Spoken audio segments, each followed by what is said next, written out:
Alrighty, so here we have my friend Daryl Guberman. He runs Daryl Guberman PMC. He's a quality consulting firm here in America. He is the only independent registrar that we know of in this side of the galaxy that actually is not corrupt and with the political establishment. So without more than that, I'll let Mr. Guberman speak, and he can introduce himself and give a basic rundown of what it is and what he is and what he does. Well, you know something, you caught me in my car.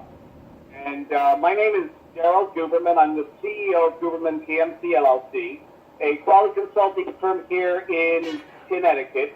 We travel all over, our team and we travel all over the place, assisting companies in manufacturing quality. Total years in, we probably have about 150 years of experience with all the people that we deal with on board with our organization. I've been going around preaching basically about the corruption in ISO, AS, IATF, ISO 1345 certification.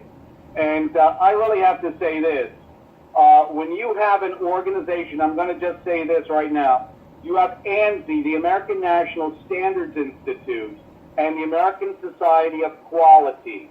They own the American National Accrediting Board, 50-50 ownership. They are watched over by the International Accreditation Forum, which is incorporated in Delaware. It's an American company. In 2015, this American company, the IAF, was handed over to a Chinese national, okay? Lockheed Martin, for example, demands the IAF. We have a letter from Lockheed's ethics department. They demand the IAF. And the IAF has been run by China since 2015. And the funniest part, probably the most oxymoronic part, is that the IAF, though incorporated in Delaware, is run by China, and China took documentation from Lockheed Martin in 2009, the F-35, the F-22 Raptor. They are building those aircraft right now. So also, another part of this is that I also approached Prime Minister Netanyahu in Israel, being that I'm a Jewish businessman, and I told Yossi Cohen, the Mossad, head of the Mossad, I've even written the Prime Minister, the Defense Minister over there as well, Lieberman, letting them know that on their quality certifications in Israel, they have the IAF. And the IAF presently, I feel, is anti-Semitic in the fact that they do not have Israel as a member and signatory, but they do have the Arab Accreditation Cooperation, which has more than 15 different Muslim countries on board that are quite anti-Semitic, up to including Iran. Israel is nowhere to be found. Back to you. Of course, and now over the past couple of years, you see how the Middle East, people will talk and say, "Oh, we're gonna do a two-state solution. We're gonna do all this stuff," and nothing ever really happens. The same thing with just about anything you see all the way up until the 2016 election, because everything was business as usual, and then it's people only care about stories when the news brings them up, and then if people were to go and to do research on their own, they get called conspiracy theorists, they get called weirdo, they get called stop hurting our feelings for looking into our business dealings. Just take what we give you and just accept it. But it doesn't make any sense, because like you said, with the F-22 and the F-35, China has the J-20 and I can't remember the name of the other one was. It's basically, it looks exactly the same, except the inside of what you're saying with the Pratt & Whitney engines. I mean, that's up for grabs, but it went from them having 70s and 80s era MiGs to all of a sudden now they just have this thing randomly. Obama becomes president and now everyone's on the same level as us. Oh, I wonder how that happened. Oh, open borders, but we're afraid of Russia.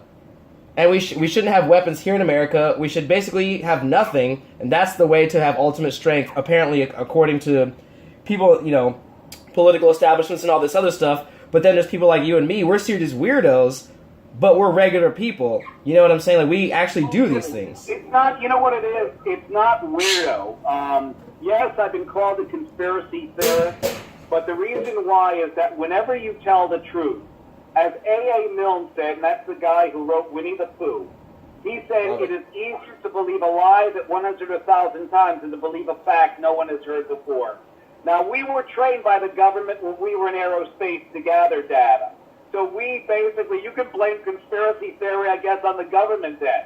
We have all corroborating evidence, my friends, to support everything we say. My feeling is this, too. Looking at Israel as an American Jewish businessman, I think that Iran has the nuclear weapon. I can almost guarantee it, because Israel would not wait this long to go in and finish this issue. That's what I feel. And I also feel that they didn't know about this whole IAF deal because they have it within their country. Within their walls, they basically have information gatherers. It's not hacking. When you hear CNN or Fox News talk about hacking, it's not. With these relationships through the IAF, you have companies, organizations, and countries that are very anti-American who sit together, and economically they're dealing with each other under the guise of quality. Yeah, it's very strange to me, because one of the things that we would always talk about was how the military buys from the lowest bidder. We would always make the joke like, oh, here comes the next round of shitty, stuff that we have to have. And you see the civilian contractors and everybody else in the world gets this amazing stuff, but we just have to have the horrible stuff, and that's just the way it was. And people are like, oh, it's just a joke. Like, well, why? Why is it this way? And when you bring up that question, everybody kind of looks around like, well, I don't know. And now that we're actually doing the questioning, we're actually doing what you and I are doing, they're turning up the heat, on us and people like yourself, but it's actually working against them because more people are hearing it. And when you force these people to come out and explain themselves, it obviously doesn't make any sense. So that when they're explaining themselves, they have to also say, I just explained myself, now don't go look into anything that I said, I will give you, for instance, we wrote Richard Blumenthal, and we were in contact with Richard Keogh, one of his main people there in his office. And I will say this, that he doesn't do anything. You hear him that he just came out about that aircraft who lost its engine. Yeah. Okay? And he says we have to put more stipulations and restrictions on these aircraft. Well, if they had an alternate registration company watching over the business's quality, like the engine manufacturer, you would have competition. Competition breeds a better quality. When you have one organization like the IAF watching over a bunch of accreditation bodies who have, 50 or 60 different registrars, there's no quality. You have, basically, it's a monopoly. And that's what you have here. Of course. And so one of the things that would always blow me away was that while I was in the Marine Corps, I'd always think, you look at all the, the fighter jets and things that we have, and I would always wonder, why don't they have another fighter jet? Like, why don't we haven't come up with something since like the late 70s and, mid 80s? What's the deal? And then, I find out, Lockheed Martin is the only one allowed to build fighter aircraft, and Boeing can only build drones. Do you know why? Let me interject. Do you know why Lockheed Martin's the only one? Why is that? Because we have the data that shows every state of the union, Democrats and Republicans, are getting our tax money, by Lockheed to pay them. Not big funds, $1,000 here, $5,000 there, but you will find Democrats and Republicans, senators and congressmen, all getting paid off with our tax money. Let me ask you, being where you're located in your state, I don't want to say where you're located, but being where you're located, did Lockheed come up to you and ask your permission as a taxpayer for them to donate money to a political party or affiliation? Democrat or Republican makes no difference. They ask. Not that I'm aware of. I've lived here most of my life. I've never gotten anything in the mail. I searched through mail. I got emails. I Facebook. None of that. Like, no one's ever come to my door. No Jehovah's Witness for Lockheed. None of that. Like, where is it? Where's the Lockheed witnesses? Exactly. The problem too is that Lockheed Martin sits as an associate member on the China-led North Korean ally member and signatory Iran and Pakistan and the Arab Accreditation Cooperation, and Russia is also involved.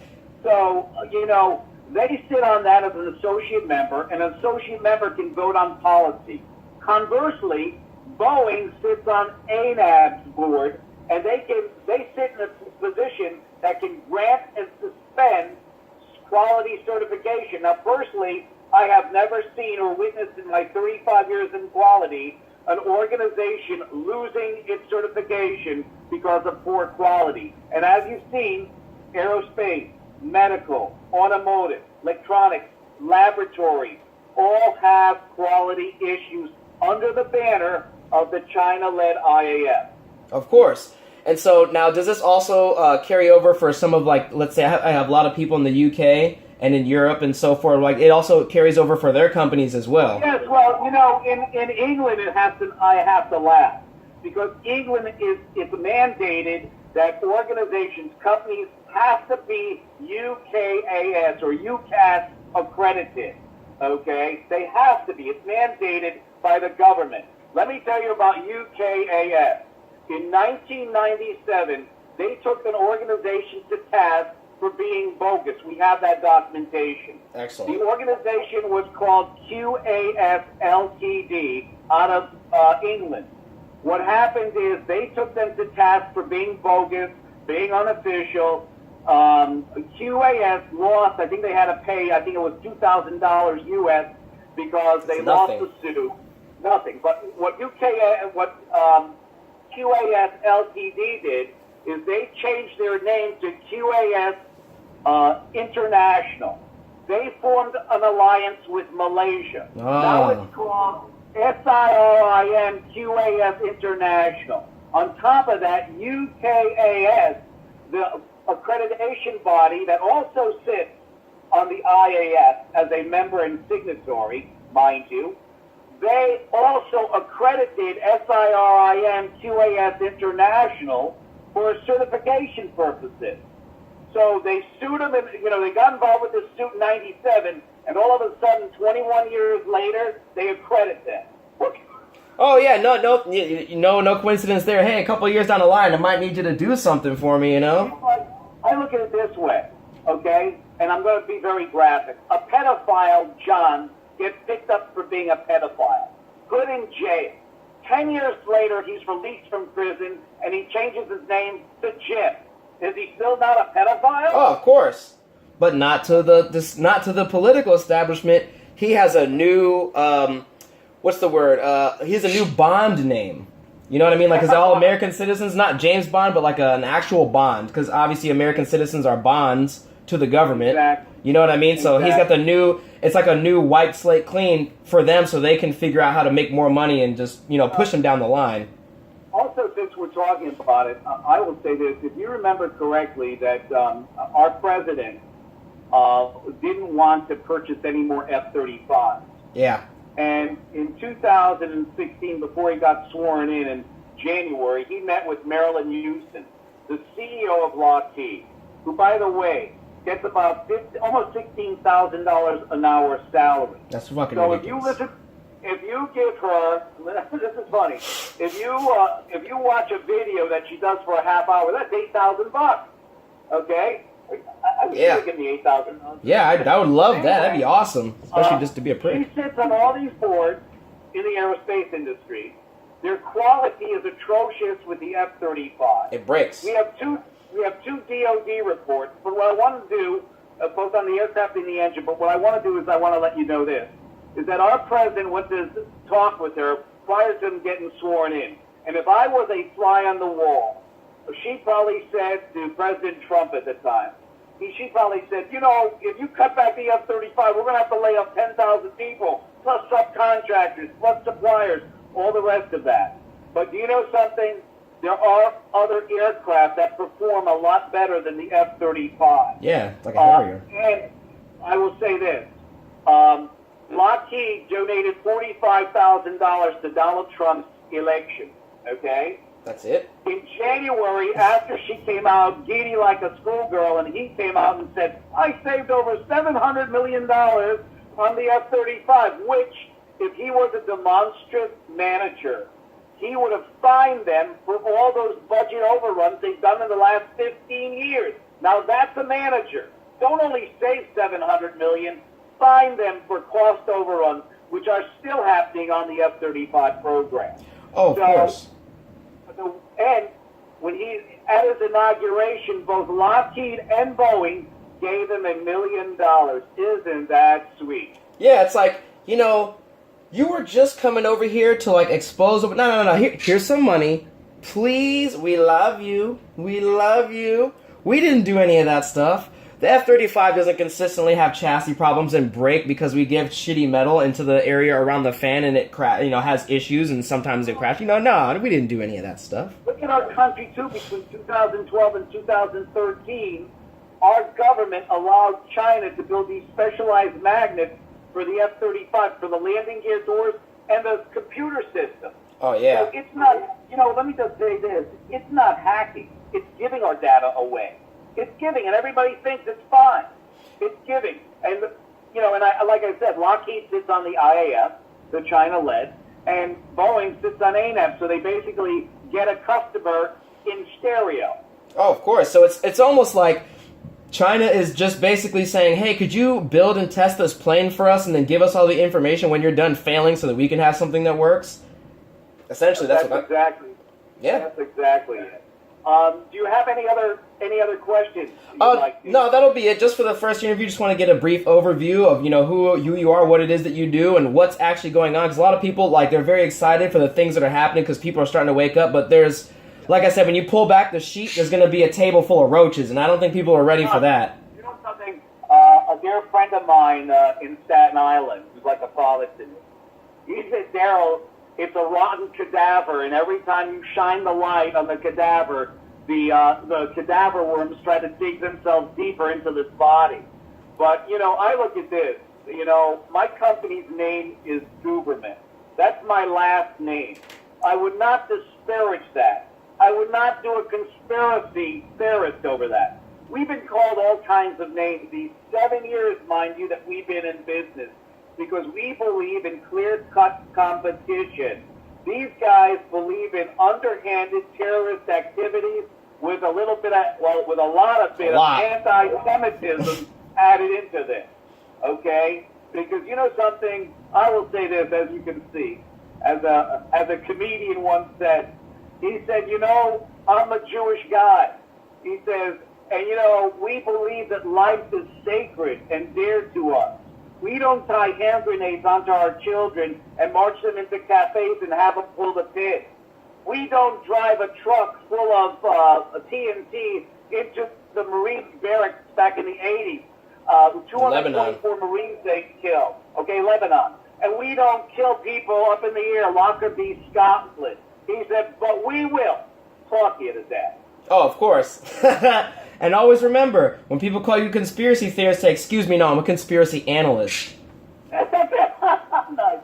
Listen, thank you very much, and I look forward to other conversations. Thank you very much. My telephone number is 203-556-1493, or you can get me at my email address at ceo@dguberman.com, and my phone is always open. The CEO. Try to give Marilyn Houston a call. I always say that on a video. Try to give the CEO of GE a call. Marilyn Houston, the CEO of Lockheed, or any of these people. You'll never get a hold of them. Or their assistants. Thank you. Have a nice day. Thank you, sir. I'll talk to you again.